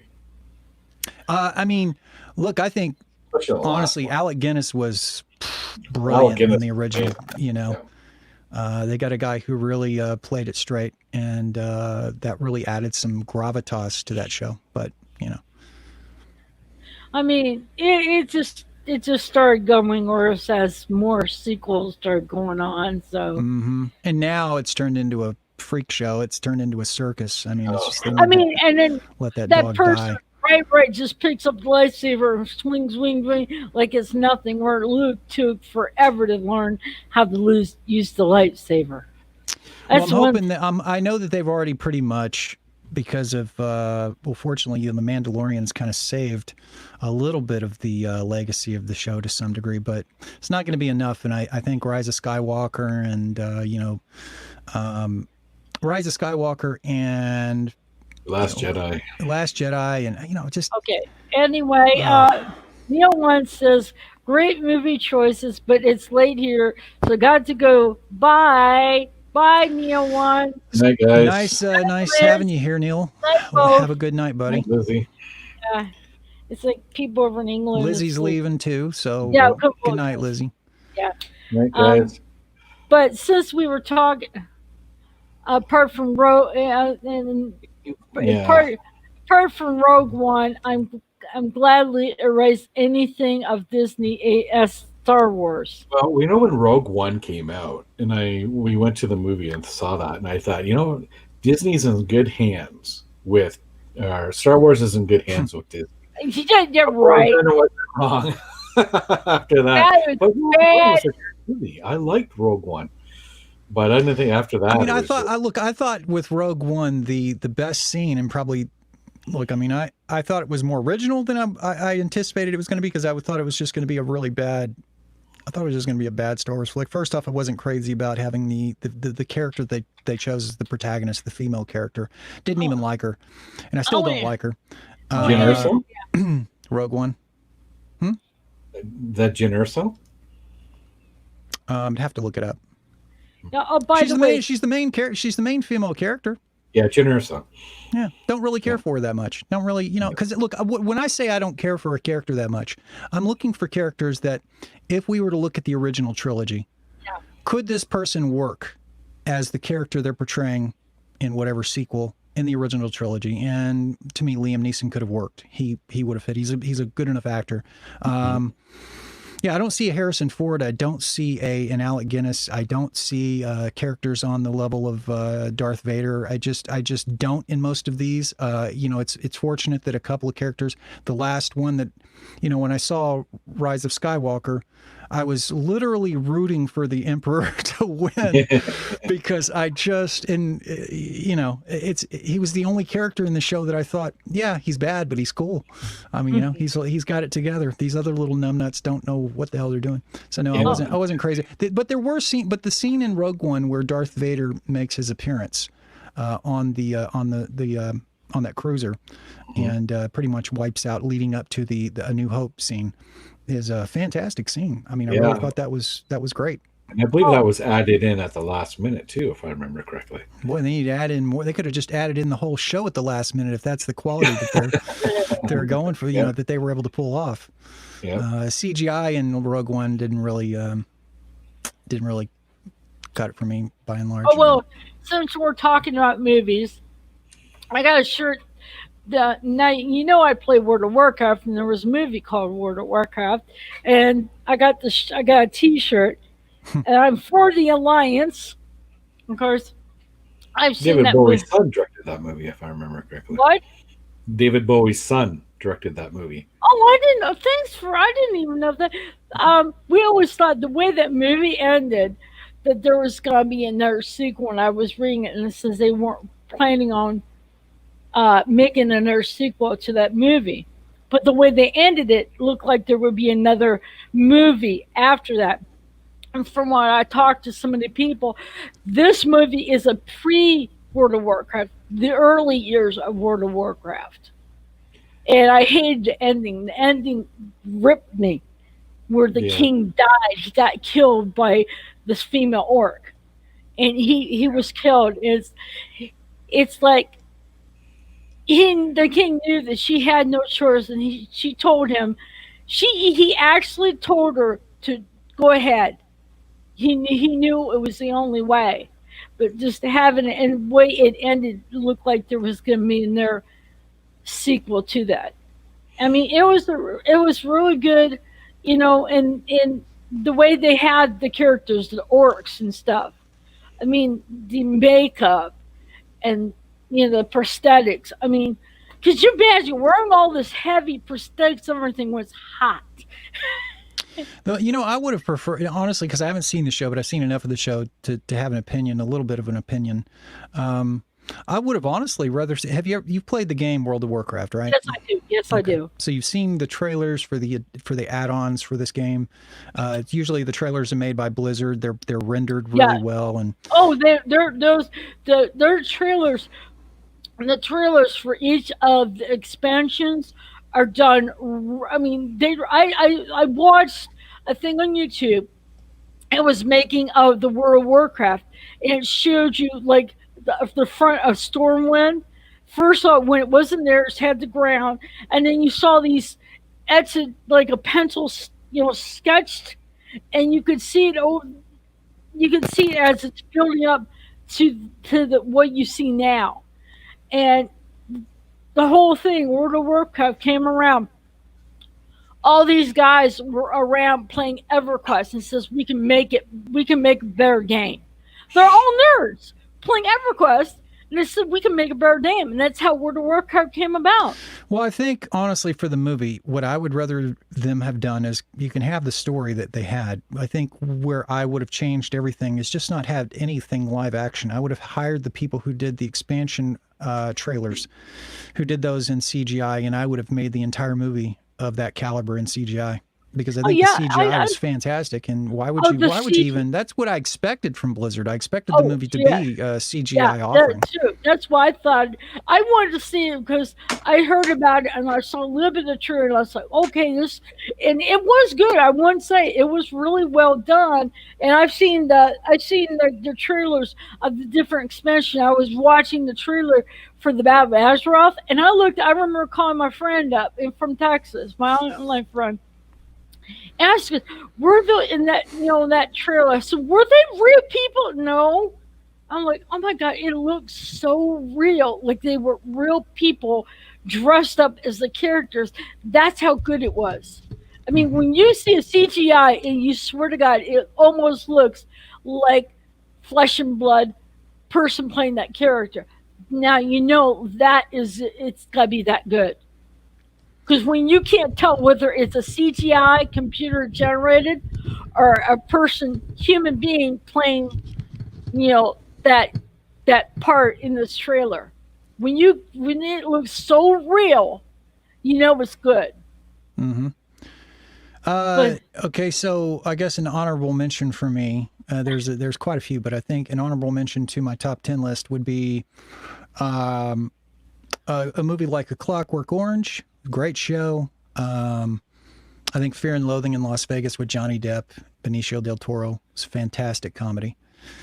What's another one? There's so many, but I think those two just kind of come to mind right off the bat. Now you know why I picked 10, because we got so many of them. Just have to narrow it down. Yeah, you could do like 50. I mean, there's definitely, but it could cascade down. But I mean, as far as just other movies that it was a tough choice that got omitted, but could potentially have made my top 10 if there had been one or two that were never made. Do you have any of those, Neil, that were kind of that almost made the top 10, but just kind of an honorable mention type? Yeah, Alien, the first one, was an honorable mention. And I scratched out Dirty Rotten Scoundrels and put Tombstone in there. And I scratched out Rocky Horror Picture Show. And so there was but another one, the first one that comes to mind too, is From Hell. From Hell. Well, there's no Jack the Ripper. Oh, there's one. There's one movie I can't think of the title, but it's about it has who plays in Dirty Dancing? That's Patrick Swayze. Patrick Swayze. Yeah. In this movie, he's dressed up as a drag queen, and it is so. I mean, it's not one of these over the top. It's not over the top. It's not like well, it's not like a popular type thing movie, but it's just an overall funny movie. And I've watched it. Was it Tu Wong Fu? I think I can't think of the title. Yeah, I don't know. I know which show you're talking about, but I can't think Yeah, of the name. but it was a good movie. It was a good movie to see Patrick Swayze playing a a female drag queen. It was kind of funny to see him dress up like that. You know, Hmm. that's what, and he was good in it too. I mean, there's a lot of honorable mentions. You know, No, there are, but there's just some that I mean rise to the cream of the crop that probably would only fit into, like I could only think of maybe if I was going to do honorable mentions. I mean, I could probably come up with another 10, but that's where then you're just getting into maybe 8 stars, 7 stars. I mean, there are only so many that are just classic great shows that I would put in my top 20. And, um, it just doesn't go on forever. well, is there any movies that you think that now you think that or that you would like to see? I mean, like the one I would like to see is the new Ghostbusters one where Egon Spengler's grandkids. I would like to see how that turns out. That seems interesting. That's what if they wanted to go on. That's the way they should have gone in the first place. You know, I the next suppose. one. I mean, I Just the suppose. next I, one. I, I mean, the new Ghostbusters. Look, they really. I mean, Bill Murray is supposed to be in it. Dan Aykroyd's supposed to be in it. Now, what part? To what extent? I don't know. But No, look, I'll be honest. I mean, Ghostbusters was not. I thought it was a cute show. It was definitely. It was. I thought it was a cute show. That's about where it goes. That's about where it ends for me. I mean, I like the show. I definitely think it's a classic show. It's just never I one that I really was like dying to see it and loved it and no, all I that stuff. would. So Yeah, I would be interested to watch to see how it turns out. How they show you the trailer, but whenever you see the trailer, it's only bits and pieces.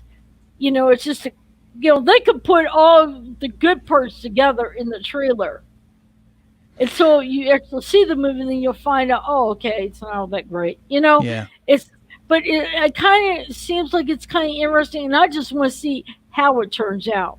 I That's mean, yeah. I all. mean, that's more power to you. I think for me, the only thing that would get me to really drum up some real interest in the show would be, let me see some pictures. Let me see some clips of Bill Murray and Dan Aykroyd. Let's see how they fit into this, because don't really have. First off, if you're going to have the grandchildren, I'm big on casting. This is one of the things. Like, I have to have people in the show that I want to watch because I like their personality and I think that they're entertaining to watch. If you're not going to have if you're just going to give them a title like grand, but they have to be entertaining. And aside from that, I mean, if they're not entertaining, what do you got? So just their grandkids. Yeah, if their grandkids are entertaining, I'll watch it. But Oh, I didn't get much of that from the trailer.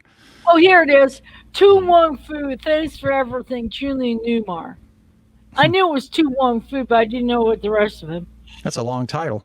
Yeah, that's a long title. And then I said, dude, he says, I still want to see the new Wonder Woman.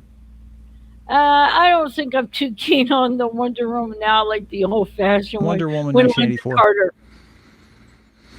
With Linda Carter. Bluebonnet says the first installment of the new Wonder Woman was really good. I haven't seen it yet, but I guess I could go watch it right now. I haven't I seen really it. enjoyed it. I watched. I've heard it. We I've went heard good to the theater. things. Yeah. Is there any Definitely movies? watch. Is there any movies you want to see, Neil? Too? Well, the new Ghostbusters and the new Wonder Woman.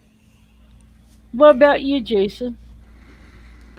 Any movie you care to?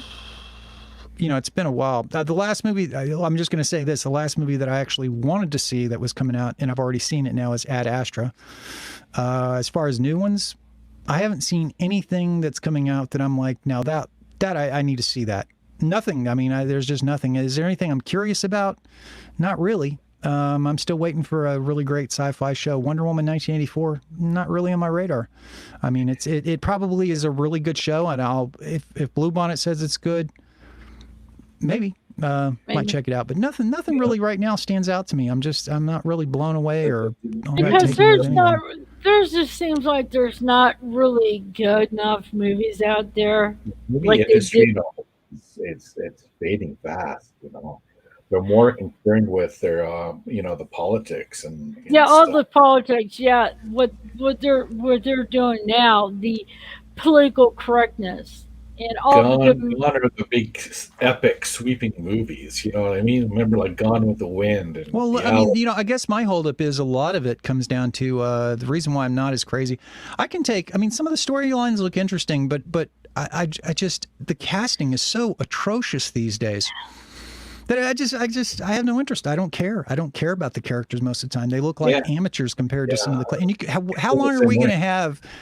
Harrison Ford has already passed his prime. I mean, Yeah. I don't want to see another Indiana Jones. It's just not worth it. He Whoa, doesn't, no. you got to have the look. As an actor in the old days, he had a look. And if you don't Yeah. have Yeah, that look, it's like, you ever watch Jerry Lewis try to come back and be funny like in his 80s? It just, No. I'm like, no, it ain't happening, my friend.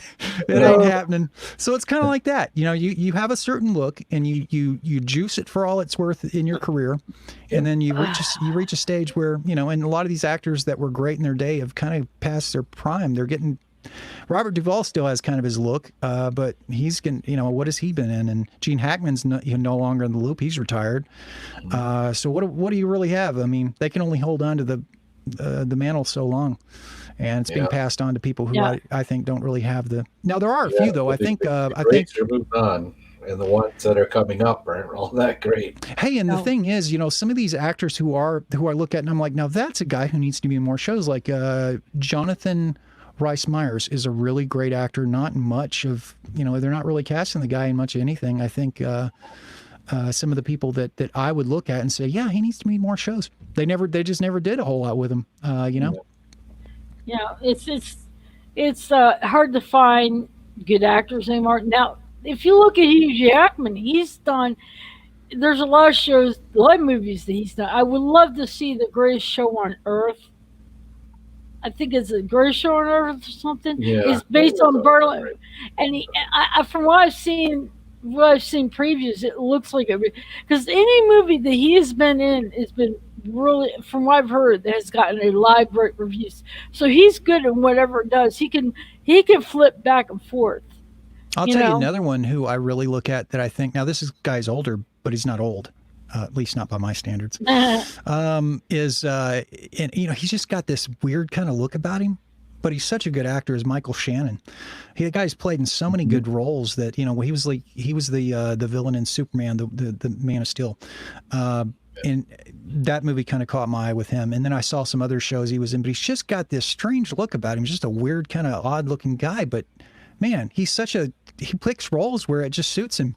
He's just one of those talents, man. And haven't seen him in anything really that I want to watch lately, but he's been in a string of movies, sci-fi shows, fiction that were really interesting shows.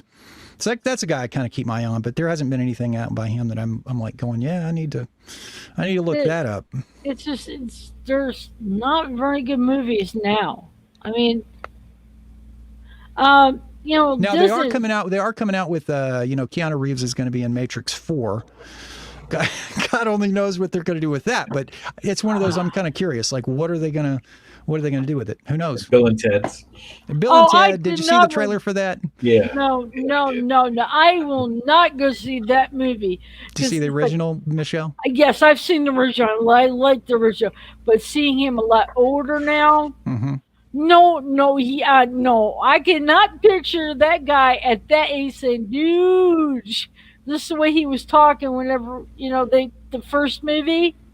I can't picture him acting that and saying that type. I feel the same way. I think his companion, Alex Winter, in the show looks, he still has kind of the look. He can still pull it off. Keanu Reeves, it's just, dude, this is one of those things I'm saying. He's kind of past his expiration date on that particular role. You can't, you can't do it. I can't picture him acting and talking like that now. Yeah, it doesn't work. No, it doesn't work for him now. No, they could. This is one of those exercises in let's pull out some deep fake technology and do a Will Smith, as a younger version of himself. So that's where I would.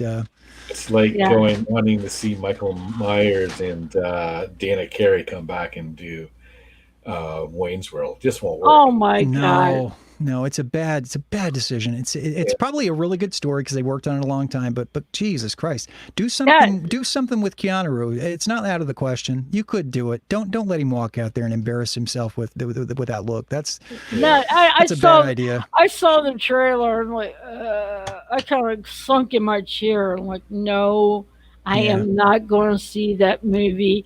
I've seen the original. I've seen the other movie after that, which is still good, but this movie, no, forget it. Bury it.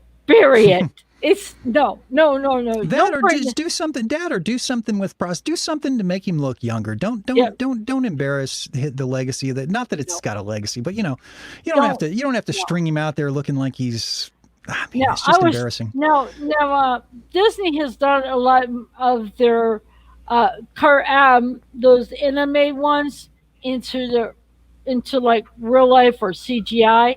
I can't even half-ass The one I'm gonna just tell you the one movie live, the live type action movie from one of the animation is Beauty and the Beast. I saw that movie and it was really well done. I mean, in the person they had play Belle, great actors. She was really good. She played I think she played Hermione in the Harry Potter stories, and she played Belle. She was really, and I love that because the animation was okay, but when they did it a real live action, it really put a lot of. It made it seem but I cannot see like Beauty and the Beast was good, but forget about was it with the dog one? I forget what it is. Oh God, I forget. You know what I'm talking about? The dog two dogs. One? The two dogs were the one. Lady and the Tramp. Lady and Tramp. They want to do that, make it CGI. I saw a trailer for that. I'm like, no, dudes. Well, that's on Disney Plus. Yeah, but what I'm just saying, leave that animated. Don't make it a CGI movie. No. Well, they do this a lot with movies in general, where I guess they're out of ideas and they start harking back and wanting to reboot old shows that have already had their day. And then, if you're going to do it CGI, that's when they did it with Scooby-Doo. They tried to make Scooby-Doo into a CGI movie, and I mean, it could have been really great, but from what I've seen, and I haven't seen the show, I'm not all that, I like Scooby-Doo when I was a kid. I'm not saying I didn't have, I wasn't like a fanatic, but I liked the show, and that's a good example, and there's just others, and it's almost like they've just kind of bombed in terms of creativity, so they stay harking back to... But my thing is, what they did with Beauty and the Beast, it was live action, and it was really good. I liked it. In my opinion, I mean, not everybody's gonna like it, but I've seen it. Yeah. I didn't watch any of their live action. No. Do not see Bill and he says I might. So Doko says I might see the new Bill and Ted, but I have my permissions. Pessimisms. But don't go see it. Don't go see it. Oh, you go see it. It's a mistake. I have a friend who I kind of expressed the opinion that I've expressed to you guys, and he said, "Look, I mean, it doesn't bother me. I mean, it looks like he said, look, it looks like a fun show, and that's really what he's going for." And I said, knock yourself out. If you can get beyond his look, I mean, more power to you. I wish I didn't have the standards that not talking about Sadako here, but I'm saying like I wish my standards weren't as they were, so that I could enjoy more shows than I currently do. But Keanu Reeves, I could see he's past the prime. I can understand there's some actors that you don't want. I mean, Bill and Ted, there's no legacy with it, but those people who watched the original Bill and Ted movies, this one, it's like, don't bring him out when it just Keanu Reeves looks ridiculous walking out. I know. I looked at him. Party. It's just ridiculous. He looks stupid doing it. So that's just me. Huh? Whoa, dude. Whoa, dude. It's like, no. I mean, it's just gnarly. I can't picture him at that age talking like that. But who knows? Who No. knows though? Because we've only seen the trailer. Who knows? Maybe they'll come Who out with knows? like a second trailer, and it might show some scenes where I'm like, okay, I can kind of. Yeah, It's Yeah. happened, you know. it's But I like don't with know. Ghostbusters. We're due for a second trailer. Yeah, a lot of show me people are Bill hankering Murray. for Let's see Bill seeing- Murray and Dan Aykroyd. You got to quit stringing us along with these grandchildren. I mean, that's not gonna. I'm not going to see it for any grandchildren. Okay, either you whip Bill Murray out of the closet and you get Dan Aykroyd, prop him up, you know, on a walker or something. Get those guys. Get electric wheelchair going. Yeah, we could extract them from the old folks home and get them on camera, or that's it. I don't really care. Because, like I said, the grandkids aren't going to cut. It's like Goonies. It's like Ghostbusters mixed with the kids from Goonies. I like Goonies. Don't get I me wrong. love the movie Goonies. Oh my god, it's so funny. What about that kid who he's Asian and he had the oil coming out of his bottom of his shoes? Now, whenever men see a guy, have something hit him right there where it counts, you can see it on their face. Well, I was watching this guy, and this one, the bad guy slips, and the thing went up there, and I went, oh. I even made the face. I mean, I'm not sensitive down here, but I could just picture it. It's like, oh God, that must have hurt. He's just like, it was the oil, and he slipped and slid and went, and the tree went. He fell down. The tree went. I'm like, ow. I don't know if you guys have been watching Josh Gad does them. It's called Together Apart or something like that, where he reunites a lot of the cast from these 80s movies. And they did one with the Goonies. He's done one with Ghostbusters. And he did one with Lord of the Rings. But anyways, the Goonies one, the guy that played Chunk. Oh my God. He's like totally skinny now, and oh my God, after Goonies, and now he's a lawyer. So now that is scary. In the movie, he was chunky. He was like the chunky kid, and then you say he's skinny now. I'm like, oh my God, hard to imagine. Hard hey guys, to imagine. listen, I really, I'd love to stay and chat a little bit longer, but I gotta head out. Blue Bonnet's gonna be going to bed soon, and so I gotta respect her time here. So and I need to cut it because it's like we keep going on and on and on and so much to talk about. Yeah, we could go on for a few hours with this stuff. I could anyway. Yeah. Well, yeah, but Blue needs her sleep. I'm going to need my beauty sleep too because I got to. Yeah, me too. Yeah, I need about 5 years worth of beauty sleep to even look halfway present. So anyway, folks. All right, bye everybody. And those in the chat, bye. Thanks for stopping by. Don't forget to like, subscribe, and click the little notification bell so you can see any videos I put up. And hopefully next time I'll do one on Doctor Who. Who knows? I have to figure that one out. So y'all have a good night. Bye. See you later, Neil. See you later, Michelle. Bye. Bye, all. Oh, that was fun.